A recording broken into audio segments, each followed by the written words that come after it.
This week on Myth, we'll celebrate the luck of the Irish in a more authentic way than green beer. You'll discover why salmon is good for you, why you should never play sports, and why druids make bad fathers. Then, in Gods and Monsters, you'll meet the mischievous inspiration behind Shakespeare's most famous trickster.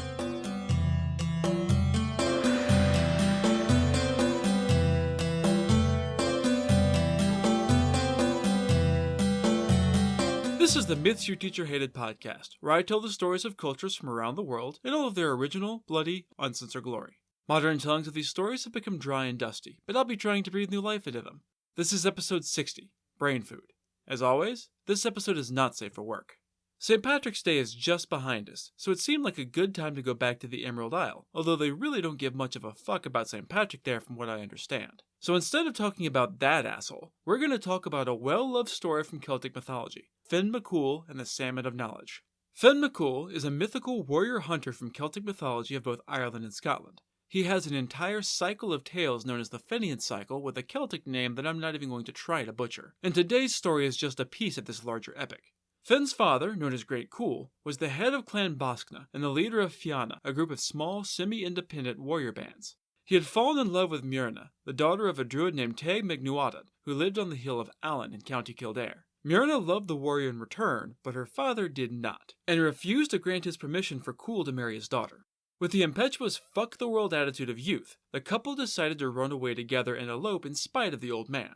The druid was, naturally, furious at being disobeyed and refused to let such a thing happen without consequence.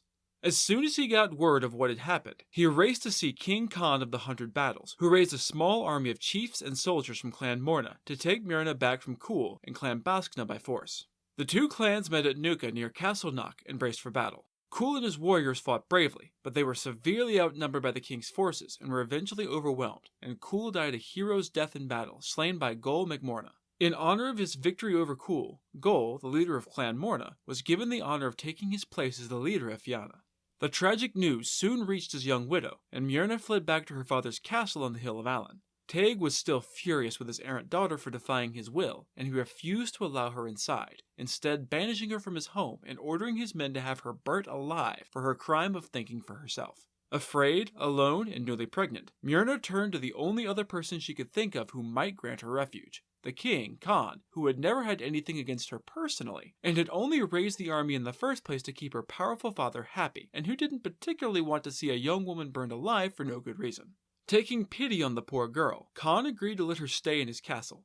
She soon gave birth to a bouncing baby boy and called him Dimna, which translates to certainty, but is also used to mean a young buck. Muirna knew that the son of the Great Cool would always be seen as a threat, and she didn't know if the king would have been as merciful if he'd known she was with child, so she sent the baby away to be raised by two of her closest and most trusted servants. These women knew how to survive in the wild, and agreed to raise the boy out beyond civilization, where the daggers of jealous men couldn't reach him so easily, hidden in a house made of branches and mud. As he grew to boyhood, Daemna's diligent caretakers, the druidess Bodmel, and the warrior woman Leath Lucra, taught him the ways of the wild, and he became an unmatched hunter and tracker when he was still a wee boy. As he grew, Daemna also grew more and more bold and adventurous. One day, he wandered away into the forest on his own and followed a sound that was, to him, quite unusual, the sound of other children. Curious at this unusual event, he followed the sound to a clearing in the woods where a group of children were competing at hurling, a traditional Irish game somewhere between football and lacrosse. Without waiting for an invitation, Daemna left the safety of the forest to join the game. Even though he had literally never played this particular game before in his life, he'd spent his entire life training his strength and agility, so he picked it up quite easily. Before long, he proved himself to be the strongest and fastest boy on the field, beating all comers. Even when the group of boys all ganged together to take him on, he beat them all single-handedly, channeling his inner Bugs Bunny and playing all of the positions himself. Victory secured, Daemna fled back into the forest, leaving behind a very confused group of boys. That evening, when the boys returned home, they told their parents about the strange wild boy who had been so shockingly good at hurling. One of the boys happened to be the chieftain's son. No one knew the boy's name, so the chieftain named him Finn, meaning fair-haired. Some stories say that his hair had gone white at a very young age, prompting his nickname. True to form as the son of the most powerful man in the clan, the chieftain's son hated being shown up by a nobody like Finn and was jealous of his strength and skill. The next day, as soon as Finn appeared to join their game, the chieftain's son rallied the other boys to band together and attack Finn, chasing him out of the clearing and away from their game. When he came back to his secret home, bloodied and beaten, though still defiant, his caretakers knew that they would need to leave this forest to keep him safe from Clan Morna. They sent the boy south, where he traveled until he reached Kerry, where he sought refuge with the king of Bantry and tried to join the king's warrior band in secret. Unfortunately, as soon as the king laid eyes on this strapping, white-haired young man, he knew him to be Cool's son.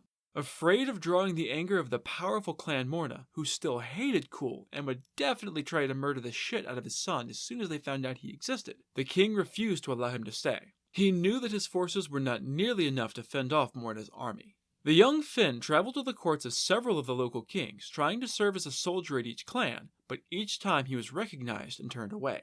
Eventually, Finn made his way to the home of his uncle, who agreed to take him in and raise him in secret. Finn was given shelter and told stories of the might and honor of his father and the glory of Fianna which he had led. Finn drank the stories in, and soon vowed that he would honor his father's memory by reclaiming his rightful place as the head of Fianna, which meant that he would have to fight and kill his father's killer Gol MacMorna. Finn was no fool, however, and he knew that, as strong and swift as he was no match for Gol's long experience as a warrior. He would need training. His uncle knew of only one man who would be a proper teacher for Finn McCool and allow him to achieve his ambition, the legendary poet and sage, Finnegas. This wise old hermit, who may have been a druid, a leprechaun, both, or neither, not a lot is really known about him for sure, was said to be the wisest man in Ireland and to live in a humble shack by a rock pool in the River Boyne. He was a great poet, renowned for his ability to compose verse, but was also rumored to know the secrets of the birds and animals and plants and stars, and Finn hoped the old man would be willing to share his wisdom with the young man. The old man agreed to take the exiled chieftain's son under his wing, training him in war, poetry, and the druidic arts in exchange for cooking, cleaning, and hunting for the old man. Old Finnegas knew more than any other man alive, but that didn't mean he knew everything, and Finn's curiosity was fierce and boundless, and he grew frustrated whenever he crashed into the limits of his teacher's knowledge, and had no one else he could ask, and so had to settle for frustrating ignorance. After his questions had been answered by a frustrating shrug one too many times, Finn asked Finnegas if there was a way to just know everything. He was being rhetorical, but even so, Finnegas had an answer. He too had wondered for a long time if there was a way to know the things that he hadn't ever been able to learn for himself, and had spent a considerable amount of time researching the question. He told Finn a story, and there are two different versions of what that story was. The first is that a salmon living in the water had eaten 9 nuts from each of 9 magical hazel trees that stretched over the edge of the Well of Wisdom, and thus gained all the wisdom of the world. The second was more complicated and heavily influenced by the arrival of Christianity. Long, long ago, in the distant past, a seer named Fintan MacBocra had journeyed with the daughter of Noah, yes, that Noah, Césaire, on an expedition to Ireland. It's unclear if Bocra was actually his mother, or just a poetic reference to the sea, for reasons that will become clear shortly. He was one of only 3 men to set out on an expedition with 50 women. Césaire's father Bith, the pilot Landra, and Fintan himself each had 16 wives apparently, which I guess is a good way to start a brand new population since there were no people in Ireland at that time, though this is definitely too small a population to be sustainable, but whatever. In time, Landra had left the group to find his own way, and Bith had died, leaving Fintan alone with Césaire and his many wives. Being kind of a selfish asshole, Fintan was so grief-stricken at losing the only 2 other men around that he abandoned all of his wives to go and live on his own. Quite reasonably, Césaire became quite deeply depressed at the double blow of losing her father and her husband one after the other, and she died of heartbreak. While all of this was happening in Ireland, the Abrahamic God had decided to destroy the world in a great flood, but had saved Noah and his family, who were the only good people left in a wicked world. Warning Noah ahead of time of the coming deluge, Jehovah ordered him to build a great ark and fill it with a pair of each kind of animal alive. Everyone else was drowned along with the earth itself, and that definitely includes the Irish expedition, since Césaire, Noah's only descendant in the area, was already dead. Jehovah took pity on Fintan, but he wasn't quite a good enough person to be allowed to live as a man, so he was turned into a salmon, allowing him to survive the flood. This man-turned-salmon swam up into the River Boyne and found a pool to rest and, like in the simple version, ate the 9 nuts from each of the 9 magical hazel trees.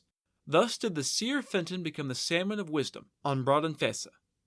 There is plenty of reason to believe that the former, shorter version is the original one, and that the later story, connected to the Christian story of the Great Flood, simply became conflated with the older story of the Salmon of Wisdom, especially since some tales of the man who became a fish later claim he turned into an eagle and/or a hawk before turning human again, to become an advisor to the Irish kings and fight in the Battle of Mag Tuired. Whichever version you prefer, the end result is the same. Stories soon spread of the Salmon of Wisdom, also known as the Salmon of Knowledge, along with a prophecy that the first man to catch and eat the salmon would acquire all of the knowledge and wisdom currently imbued in the magical fish. Finnegas had long ago vowed that he would be that man. He had moved here, along the River Boyne, specifically to try and catch the salmon, in fact. As you might suspect, a salmon with all the wisdom of the world was incredibly hard to actually catch, and Finnegas had been trying for 7 years now using all of the skills and tricks he'd acquired in his long life, but so far he'd had no luck. The red speckled fish was slippery, pun very much intended. Every day, without fail, Finnegas cast his line into the river until one day, after he had been teaching Finn for some time, he managed to hook a massive red speckled salmon. From the glint of wisdom and fear in the fish's eyes, the old druid knew that he had finally caught the Salmon of Wisdom. Overjoyed, Finnegas carried the fish back to his home and handed it to Finn McCool with instructions to cook the fish, but, under no circumstances, to eat a single bite until his teacher returned. He honestly would have preferred to cook the fish himself, but the mighty salmon had put up one hell of a fight, and Finnegas was a long way from being a young man. He was exhausted, and feared he would fall asleep while cooking and burn the fish, losing his one and only shot at becoming the wisest man ever. Finn swore to obey his teacher's instructions, and Finnegas knew him to be a man of honor, so he went to his bed without worry and dreamt of the glory that would await him when he awoke and ate the fish at long last. He was positively giddy at how his dream was finally becoming a reality, and he slept like a baby. In the meantime, Finn gathered firewood, stuck the fish on a wooden skewer, and began to turn it slowly on the spit to roast the fish nice and even. Soon, the entire clearing smelled deliciously of cooking fish. Finn's stomach rumbled, but true to his word, he restrained himself. The fish was just about done cooking, so he stepped away from the fire for a moment to wake his teacher and summon him for his supper. When he returned, he reached out to turn the spit a few more times and burned his thumb on a small droplet of burning fat from the cooked fish. If you remember the Welsh tale of Caredwyn and Taliesin from episode 30, you already know where this is going. Without thinking, Finn stuck his burnt thumb in his mouth to cool it off and ease the pain. About this time, Finnegas sat down at the fire and looked with relish at the fragrant fish placed before him. He smiled expectantly at his student, but his smile faded as he looked into the young man's eyes. "Did you eat the fish, Finn?" The fair-haired man shook his head emphatically. "Of course not, Finnegas. I promised that I wouldn't, and I keep my promises." Finnegas eyed the man suspiciously. "Come on, my boy, be honest with me. Did you have a little nibble?" Finn again shook his head. "Absolutely not. I mean, I burned my thumb on some grease that spattered from the fish as I was cooking, and I stuck it in my mouth out of reflex, but I didn't eat a single bite of the fish." Finnegas sighed heavily. His suspicions had been confirmed, although he believed his young pupil's story and knew that he had never intended to disobey. Clearly, fate had never intended for Finnegas to become the wisest man in the world. That honor had been reserved for young Finn McCool. He had absorbed the eternal wisdom of the Salmon of Knowledge through a total accident that the old druid suspected had been meant to be. Clearly, this young man was destined for great things. And so he is, for Finn McCool would go on to live a life of adventure, and his shadow on the legendary history of Ireland would be long. We'll have to come back to Finn McCool and his quest for revenge some other time, though, because it's time for Gods and Monsters. This is a segment where I get into a little more detail about the personalities and history of one of the gods or monsters from this week's pantheon that was not discussed in the main story. This week's monster is the puka.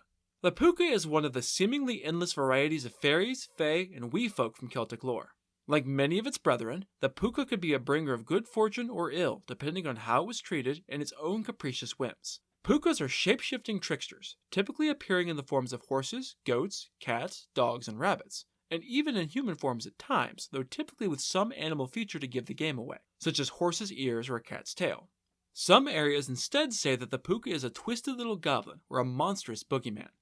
The most common form for the puka, however, is a dark, sleek horse with a flowing mane and fiery red eyes, though some stories say they are luminescent gold or sulphurous yellow instead, sometimes draped in chains.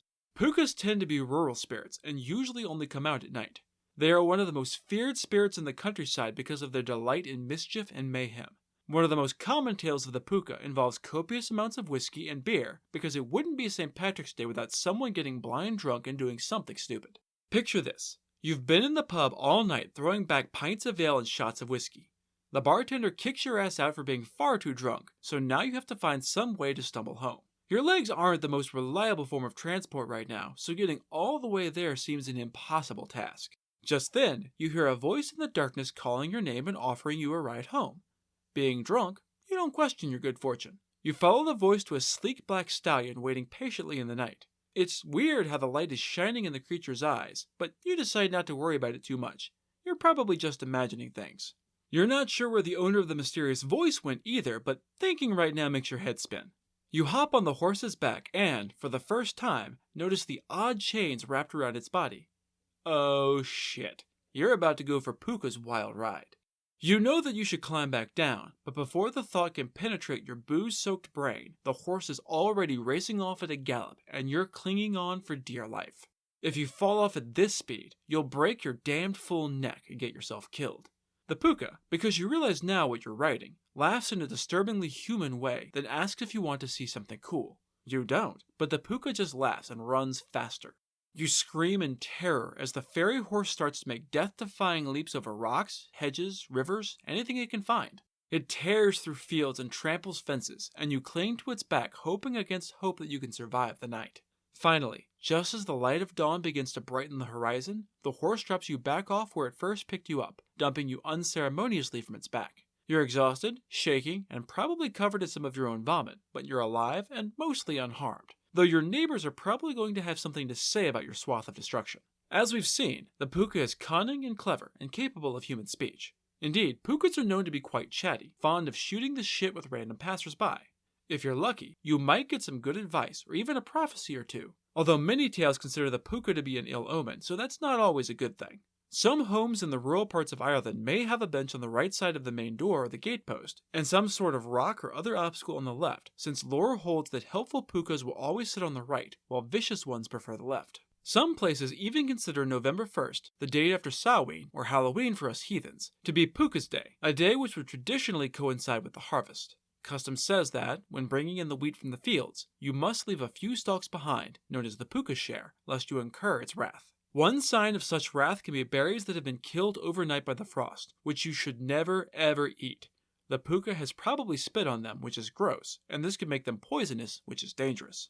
The most famous Puka is probably Puck from Shakespeare's A Midsummer Night's Dream, though the 6'3.5" tall, counting the ears, rabbit from the 1950 Jimmy Stewart film Harvey is probably a close second. So if you find yourself talking to Mr. Ed, who I think might be a secret Puka, don't let him convince you to hop on his back unless you want to become a daredevil equestrian. That's it for this episode of Myths Your Teacher Hated. Keep up with new episodes on our Facebook page, on iTunes, on Stitcher, on TuneIn, and on Spotify, where you can follow us on Twitter as @HardcoreMyth and on Instagram as Myths Your Teacher Hated Pod. You can also find news and episodes on our website at mythsyourteacherhated.com. If you have any questions, any gods or monsters you'd want to learn about, or any ideas for future stories that you'd like to hear, feel free to drop me a line. I'm trying to pull as much material from as many different cultures as possible, but there are all sorts of stories I've never heard, so suggestions are appreciated. The theme music is by Tiny Cheese Puff, who you can find on Fiverr.com.